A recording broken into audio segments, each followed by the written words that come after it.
Good morning all. Some new PCBs from JLC PCB. Let's take a quick look in the box. And they are these. Now these are for the Vocoder, but they're a fairly general purpose circuit. It's the LM3915 bar graph LED chip, but I've also added on an op amp and some diodes and some extra components to act as a peak detector so that this thing can run in both bar and dot mode. So let's take a close look at these printed circuit boards. 10, of course, because well, there's no sense in getting less than 10 because you get 10 for $2 plus shipping. Right, a little close-up look here.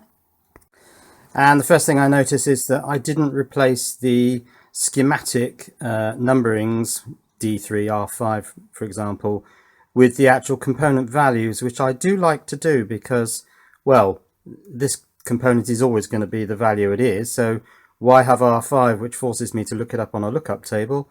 Why not actually put the value on there? I'm pretty sure all the diodes are 1N4148, but I'm going to need to print out the schematic to work out what everything else is. Now on the back of the board, I've got some silkscreen for the LEDs because the 10 LEDs are going to poke out of the back of the board and therefore out of the front panel of the Vocoder. Everything else sits on the top of the board. Now on the Vocoder front panel, this is where the input amplifier is, and of course you can see the slot here, that's where the LEDs are going to poke through. So if I line that up so that they show through on the front panel like so, then that's approximately where the PCB is going to go. Now there's no specific method of mounting this, but I have put holes on the sides of this board adjacent to holes which I've been putting on as standard on these boards, and I'm going to rig up some sort of thing which links these two to hold this board in place. Now I think the LEDs are going to poke out quite far if the board is flat, so this will need to be offset, and I'm thinking of using some of those little stick-on sort of rubber feet. So on Easy EDA, this is the schematic. We've got the input over here. Here's a dual op amp for the peak detect circuit. You can see there are lots of diodes here for the rectification, and a big 470N capacitor here. That's the holding capacitor so that the peak level drops down relatively slowly. Here's the LM3915. Here's the input power. Now this is 12,012, and there's also 5 volts. 5 volts is for the LEDs. This chip has a constant current mechanism inside it. There's a capacitor there for the 5 volts. Switching to the PCB, this is the board. I'm just going to make the copper zone invisible so we can see that there's not much tracking on the back. I think if I turn off the top layer, I think that's mainly 12 volts and 5 volts. I think that's what it is. On the top layer, we've got all the audio, and all these fine tracks down the middle are for connecting the LEDs to the outputs of the LM3915, and it got a little bit interesting in this area here because I want the LEDs to run right down the center of the board and the chips sort of sit either side of the LED, so it's all fairly cramped in that area. Right, let's turn all these layers back on, and I just wanted to show you what happens when you create the Gerbers, which is this one. Let's try again, create the Gerbers. We'll do a DRC check, and that's fine. Now it offers the option to generate Gerbers, but it also takes you directly into, it shows the PCB in blue for some reason. Oh, it's because it's blue there. Take you directly into the ordering process from JLC PCB. So you specify the quantity, PCB thickness, the color, which doesn't seem to be reflected there, with or without lead, and the weight of copper. Now what's interesting is that recently GLC PCB have been offering any color PCB, so I can have yellow, for example, and the price doesn't change. So this is a new feature, any color you want for the base price, $2 for 10 PCBs plus shipping. And it automatically uploads the Gerbers on the JLC PCB order page. You can see that the board is shown here, both sides of it. And if I scroll down, we can just confirm number of layers, the size, the quantity, thickness of the PCB, the color. Probably don't want yellow, let's go back to green. With or without lead, the weight of copper, and various other things, including panelizing. If you've got a very small board, you can have lots of them on one panel for a little extra charge. And that's pretty much it. And then you would save it to the cart. I'm not going to do that because I don't want more of this particular PCB. And place your order. So for assembling this PCB, I think what I'm going to do is cannibalize quite a lot of the parts from these LM3915 kits, which you can get very cheaply on eBay. I've got various different types of this. That one's blue on the back, that one's red on the back, and I've got a couple more here where I bought about 10 of these, I think.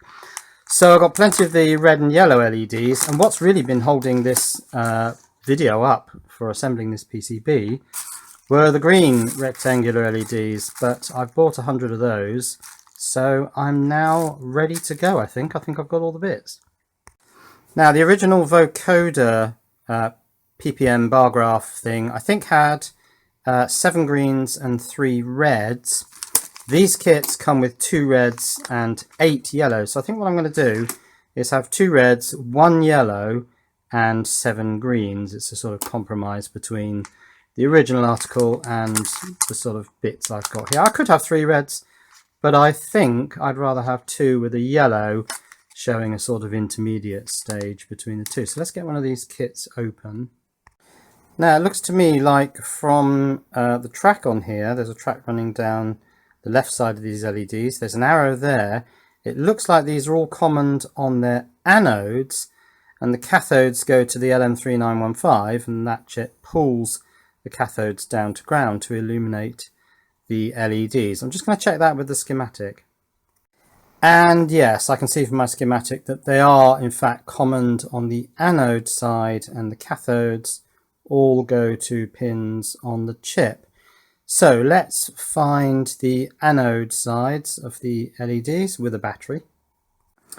So conventional current will flow from the positive side, the larger side, on the longer leg, which is the anode, down through the LED, and the cathode goes to negative. So anode is the longer leg, it seems.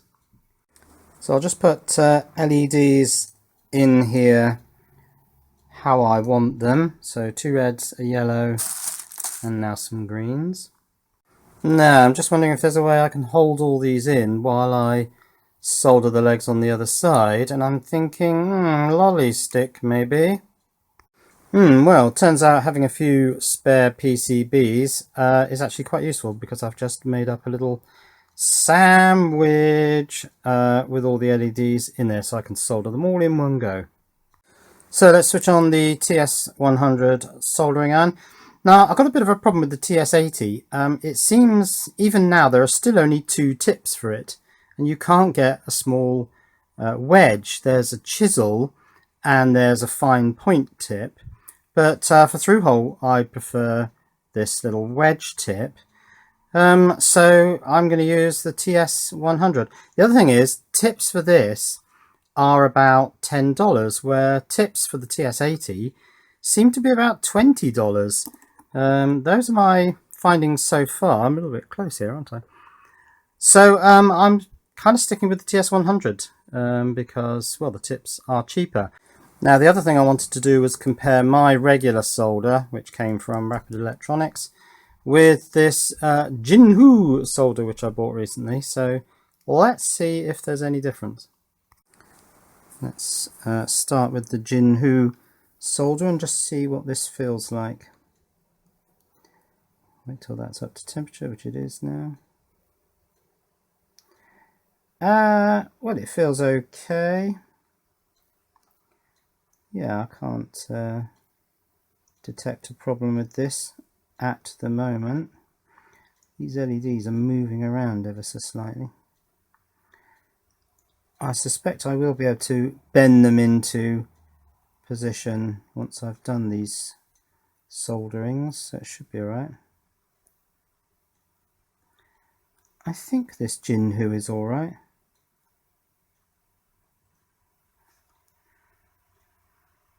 Smells reasonably normal. Yeah, I mean, it seems to work. Right, let's flip that round and do the other sides. Now, these are all pommoned on a fairly large track, so they might suck a little bit more heat out of the iron. Yeah, they do appear to be. And this is where there may be a little deficit of flux here, because the solder's kind of balling up. So yeah, maybe it's just a bit short of flux. Okay, I've done 3 with that solder. Let's use my solder. I've flattened the end of that, I don't quite know why. Oh yeah, I joined 2 pieces together. And let's see if the rapid solder is any better. Oh yes, I think it probably is a bit better. I think it might just have more flux in it. Oh, that's where the join was, and I've put rather a lot of solder on there. Yeah, so maybe Chinese Jinhu solder isn't as good as the stuff you buy in the UK. Right, let's remove my 2 screws, which didn't actually have a very good grip. So it was only just holding these 2 boards together, but I think it was quite useful, and these screws just happen to fit the holes. Yeah. Zoiks, they're all a bit wibbly wobbly, so I'm just going to have a go at those with the small pliers, just see if I can straighten them out a bit. Well, I can, even though there are some fairly alarming cracking noises while I do it. I'm not sure what it's clicking.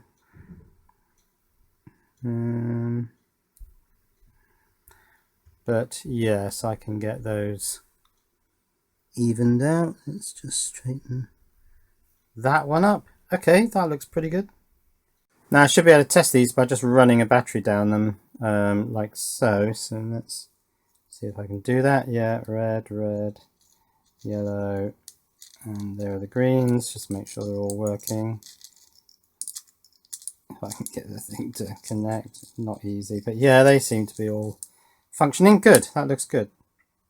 Right, I need to trim these legs off now, and I've got to trim them quite flat, which will be a bit tricky with my non-flush cutters, because the chips sit on the top. Now I could put sockets on there, which would give plenty of room for these cut-off legs, but I was going to not bother with sockets. Let's just see how much clearance there is under the chips once I've cut these. Let's start cutting those off. Oh, these magnetic cutters are such a nuisance. Even with trying to prevent them flying over the room. Oh, that blob of solder is enormous. I'm going to have to take that down a bit.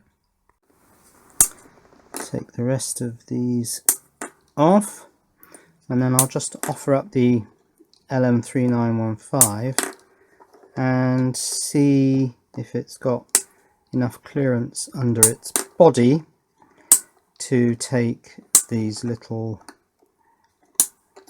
leg ends. Bit of splatter on there, so I'll just give that a bit of a scrub with my nice clean toothbrush. That's a child's toothbrush, so it's got slightly softer bristles than an adult toothbrush. Right, that looks good. Let's see whether the LM3915 sits over the back of those. I'll just push the pins in because this one's a bit splayed. So this is an LM3915 out of one of these kits. Let's see if it fits on there. Now where's pin 1? Oh yeah, there is a pin 1 marker. It's there. Will it fit across there? Oh, it's tight, but it does fit. Actually, it doesn't quite fit. You can see that it's slightly stood off the board. I'll just see if I can trim these legs down a bit. I mean, it would be fine sitting up there like that, or I might put a socket in there. I can't decide at the moment. Okay, you've persuaded me. And I think that's 18 pins. I want 9, 4 and 5. Is that correct? Yeah, and another 5 and 4. Yeah, I'll put it in a little homebrew socket. Just going to give the Jinhu solder another go with the LM3915. Yeah, it just seems like it's rather lacking in flux, because it's very easy to create a not very nice joint. That's not too bad, I guess. Yeah, it's kind of working this time. That one didn't work terribly well. It's okay. I don't think it's as good as Rapid Electronics 6040 solder, but it's not bad. So hopefully you can see how this is coming together. I've got the LEDs. Well, I hope LED 10 is actually the high side. I'm pretty sure it should be. In other words, the high level side, and LED 1 is green. Hope that's right. And the chips sit on the other side. This is not a dual inline chip. This is just a connector for one of my RCA daughter boards, because the input to this is going to be an RCA phono. So I'm going to have to mount that high enough now that because it points in that direction, so the plug will plug in down that way. It's going to have to be high enough that it clears these two ICs. JST there for power. That looks like a JST, but it's just a 2-pin header for putting a link on for bar or dot mode. Okay, let's get the dual op amp in there. Now it's a TL082 or TL072 or LF353, one of those dual JFET input op amps. Right, sitting on my desk there's a 1458 dual op amp. This is not a JFET input, but I'm just going to use this temporarily to just get this socket in, really. And then I'll see if I can find an LF353. Actually, I don't think I've got any of those. I think I've got some TL082s, which I bought a while back, but I'm just going to use this as a holder to get that in. So that goes there. Good.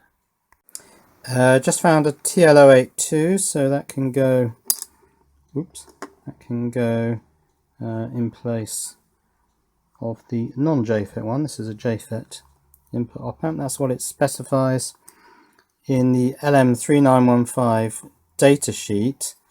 I'll just show that actually. So here is the section on the rectifier circuits in from the LM3915 datasheet. We've got the half-wave peak detector and a precision half-wave rectifier, but further down there's actually the precision full-wave peak detector, and this is the circuit that I've added onto the board as well as the LM3915 circuitry, so that this thing will produce a DC output essentially here, which is the envelope level of the audio input here. So these diodes rectify, and then this capacitor, the 0.47 or 470N, that produces the peak level and gives that effect where it drops down slowly after a burst of musical activity. And yeah, I also meant to say that This shows it as an LF353. Well, a TL082 is virtually identical, so that's what I'm going to use. Right, let's do the 4 diodes. They are 1N4148, so we'll get 4 of those. They're the lowest profile components, but that's hardly relevant now because I've got chips in sockets, so they are going to have to be held in somehow. Wow, these diodes have got super thick leads on them. These must be pretty old. They've also got an F for Fairchild, so I think these are really nice quality old 1N4148s. So just solder the 4148s into the board. I've actually gone back to my rapid electronic solder now. I'm finding the Jinhu a bit tricky. It just globs. I don't know, it feels almost like lead free. It's either not got much flux in it, or the flux is very poor, or the alloy isn't quite what it says it is. Oh, this is 6337. I wonder if that's a bit more difficult to work with. But yeah, it just blobs up, and then I'm finding I'm having to wick it off all the time. Right, one mic for the plus 12 volts, one mic for the minus 12 volts, and also 1 microfarad for the 5 volts. I'm going to use tantalums for those 3. I'll just check the voltages. I put that 1K in, and there's a big 470N there, C2, so I'll do that as well. So I've got to get all the positives of these 1 microfarad tantalums the right way round, otherwise they'll blow up probably. Positive is the long leg, isn't it? And I deliberately didn't mark the board. Well, I didn't mark it because I just wanted to force myself to double check it. So that's one is that way round. Yeah, these 1 microfarad tantalums are 35 volts, so that's fine for the 5 volts. And the plus and minus 12, plenty of voltage overhead on that. Let's solder this one in. And then there's one more on the other side for the minus 12, I think. Right, 220N and 470N, and they are, 220N is the input cap, 470N is the sort of peak hold cap. So let's get those in, C1 and C2. Ooh, all sorts of issues here with the RCA daughter board. For one thing, it's going to have to clear that chip. I probably shouldn't have put that chip in a socket, actually. Now I can slide these plastic things down on the pins, but this is going to be pretty high up there. Also, this cap is going to have to lean over a little bit to clear that daughter board. All a bit of a mess, really. So I've pushed the plastic pieces down so that the pins are flush on this side of the board.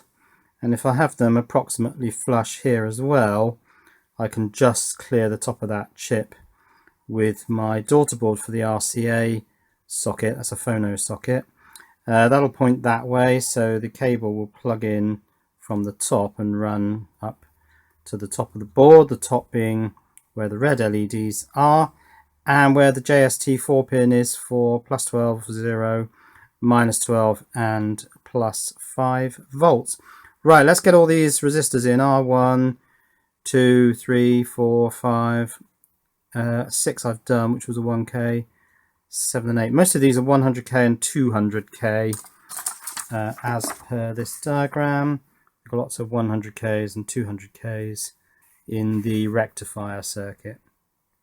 Right, now I've got to solder this. Now I've put one of these RCA boards on the top, just get the pins level, and then I've put one on the bottom, and I'm just going to slide it right to the end of the pin so that they're flush on the bottom side. And now I'm going to solder this bottom board, so I've got to get my iron in there so that this is right at the end of the pins, and then these pins will actually go into my board. Let's do that. I'm going to get the camera out of my way because I can't see what I'm doing. Right, I've soldered 4 of these, so I can take that off the top now because that's not going to be used. This with these plastic things slid all the way down is going to sit on the board, but I wanted to get this daughter board. Now I've got to be able to get my iron in to solder the actual RCA socket onto there. Yeah, let's just finish getting these connections made. I've just mounted this on another board just to keep it stable. I'm going to solder this from the top because I just think it will be easier. Let the solder flow down. Got sort of blobby tops to these. I'm not sure if that's a good or a bad thing. Probably, don't know. Looks like a good thing to me. They look rather nice actually. I'll give you a close-up in a moment. So I assume the solder's flowed down there. Let's have a closer look at that. Here they are. They look rather nice. I've got a feeling only 2 of these are used actually. Yes, I'm pretty sure only 2 of those are used, because on the RCA daughter board you can see where the 2 connections go. So it's really about mechanical strength, so that when I push the plug into the RCA socket, this whole thing doesn't rock about. It's going to be very well anchored down with 8 of these fairly solid pins all soldered up. So let's get one of these RCA sockets, and that fits into there. Yeah, just slide it forward so that the plastic pegs fit into these 2 holes. Good, that's a nice fit. And I can get my iron inside there to solder those. Slightly tricky getting the iron and the solder in, but should be able to do it. Yes, I think that one's fully filled. Let's turn it around and try and do this front one. Bring the solder in from the side, which kind of means going between 2 pins. Just get a lot of solder on there, because it's a fairly big leg in a fairly big hole. And then this assembly fits on my board, and there is actually a tiny amount of clearance over that chip. Now interestingly, this board covers that chip, so even if that chip failed, I wouldn't be able to get it out. So really the socket was a false economy, because that chip ain't coming out whether it's in a socket or no. So here's the board, almost finished. Yeah, that leaning over cap is a little bit of a error there, and the trapped IC underneath the RCA board is not ideal. So just one thing to go on, which is this 4-pin JST. I think I've got a pack of JSTs that have come in. Yeah, in here there's a set of, I think they're 2, 3s and 4s, so that's ideal because that's what I'm going to use. And also you get this set of pins, the metalwork, to solder onto the wires. So let's pull out a 4-pin from there. Okay, so here's a 4-pin socket, I guess this is, to sit on the board. It's a plug really, isn't it, with pins.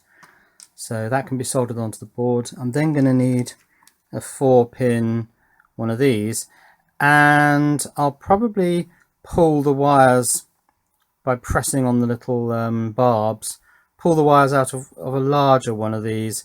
I've got some 9 pins and some 6 pins somewhere. I've got to work out a colour scheme for my 12, 0, 12 and 5, so I'll work on that.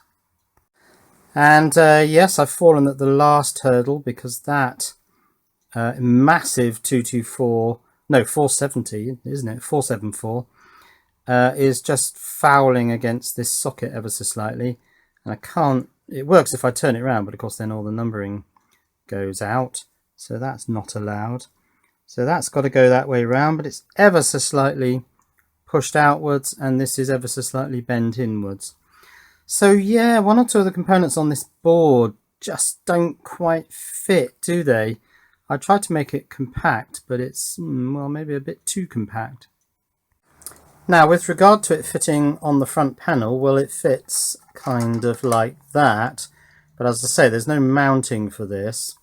Around the front, of course, it's going to sit like that with its green, yellow and red LEDs. Now, they're protruding, and I don't really want that. I want it sat back a bit, probably just under flush would be ideal. So what I'm thinking of doing is getting some of those small stick-on transparent or black, possibly rubber feet, and just finding locations. There are gaps between these components for those feet to sit, and then that would kind of sit by friction in that location. Now I'm just wondering whether I could buy a set of springs, tension springs, put a bit of foam over the top of this board and simply put a spring from the hole I put on that board to the hole which will be on the board that sits this side, and just have a spring running over the top of this board to hold it against its rubber feet, and it'll just be a friction fit there. I don't really want to drill holes in the front panel. I just think that would look ugly. And then it's simply a case of taking one of these RCA outputs and putting an RCA to RCA plug between these two, powering it all up with JSTs. I think this one's missing its JST. Yeah, there it is. It's a 3-pin JST. That's the only component remaining to go on there. Power it all up and see if it works. But I get the feeling this video is probably long enough, so I'm going to leave the testing of this to another video. So that's the board as far as I've taken it today. So yeah, I think I'll leave it there. Cheerio.